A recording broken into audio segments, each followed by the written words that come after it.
87.5% of our class is registered to vote, but only 50% knows what district they belong in. And 37.5 doesn't know who represents them in the Maryland General Assembly. But why is this important? If I'm being honest, before going to Annapolis, I didn't know what district I belonged in, and I also didn't know who represented me in the Maryland General Assembly. But recently, I've been able to have a super unique experience. I was able to serve for 14 days as a student page in the Maryland General Assembly's 90-day session. This means I got to help out the senators and delegates with their day-to-day tasks and help the Maryland General Assembly run a little smoother.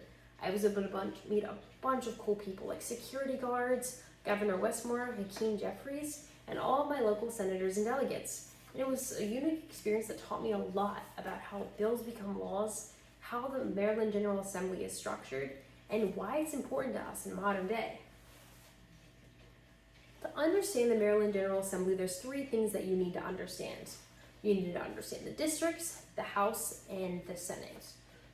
This is a map of Maryland split up into the districts. In Maryland, there are 47 districts.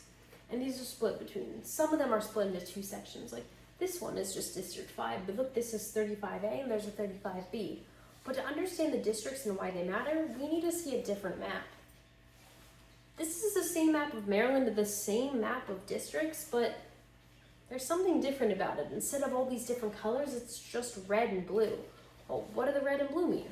The red and blue signify the Democrats and the Republicans. And it's super important to see if your district is red or blue because that's what the majority of the people in your area are voting as. And that's also why redistricting could really impact you. There's currently a bill in the Maryland General Assembly about redistricting, and it could make the colors of some of these districts change completely. If you'll zoom into Harford County, you see that Harford County is split between 4 districts. Right here, this is the district that HCC belongs in. But why does this matter in the Maryland General Assembly? Well, every district votes for 1 senator and 3 delegates. But this is also part of another district. As you can see, this moves into Cecil County, and there's, instead of just a 35A, there's also a 35B, which means that the 1 senator and 3 delegates are split between these 2 parts of the district. But what is this important? Why does this matter? Well, because these are the people you're going to be voting for. These are the people who make the decisions from your county. These are the people that you can contact locally if you want to see a change being made in the Maryland General Assembly, and that's why your district matters. And if they were to gerrymander your district, you could potentially see your district flipping colors. For example, if this is our district right here, let's say we had 300 people voting Republican in this county and 100 people voting Democrat. Well, over in this part of the district right here, we have 500 people voting Democrat and 100 people voting Republican. Well, obviously, Republicans have the majority here and Democrats have the majority here. That reflects popular sovereignty. Well, if they redrew the lines, there would be more Democrats than there would be Republicans, and instead of the Republicans also getting a voice in the Maryland General Assembly, you would just have a Democratic leader. And that's why it's so important that you understand what district you're from and who your senators and delegates are. Now let's zoom in on that House of Delegates. As we mentioned before, that there are 47 districts in Maryland, and every district has 3 delegates. Well, 47 times 3 is 141.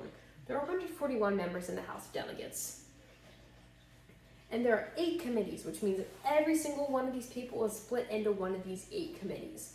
The committees are good because the House of Delegates is where most of the laws are introduced, which means that the committees take one of these laws. So for example, if the law was about something about bicycles, well, the Education Committee wouldn't have anything to do with that. They'd give that to the Transportation Committee. And it's like a specialization of labor that they use in the House of Delegates. Now it's super important that you understand who your delegate is because your delegate is sitting in one of these chairs.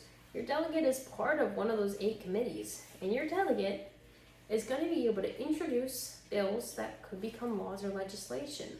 And if your delegate supports the same laws that you do when you vote for the delegate with the laws that match what you believe in, you might see pieces of Maryland legislation that are passed that you agree with. And it's very similar in the Senate. Like we said before, every single district has one senator, and there's 47 districts, which means that there are 47 senators in the Maryland Senate. As you can see, the room's a lot smaller. So instead of there being 8 committees in the Maryland Senate, there are just 6. And similarly to how the House of Delegates functions, the Senate also has these committees that they fight for, and they can also introduce pieces of legislation. Now, the Senate is the upper house, which means that they have the final stamp before legislation is passed to Governor Wes Moore. So if you can have a senator who's going to pass the laws that your delegates propose, then you're going to see more legislation enacted in Maryland that you support. Which is why all of this is super important, and it's important that you know who your senators and who your delegates are in the Maryland General Assembly. There are a ton of laws that have been passed recently, such as the ICE bill and the redistricting bill, which has been stuck on the floor. And there's bills that are passed every day within these 90 days of session that you probably care about. Every single person has unique experiences and unique opinions, which is why it's super important that you have a voice in your government. And this is the way you can do it. Use your voice because it matters in voting. If you can spare a few seconds, just log on to the MGA website. You can use it using the link in the bio, and you can find out who represents you in Maryland government.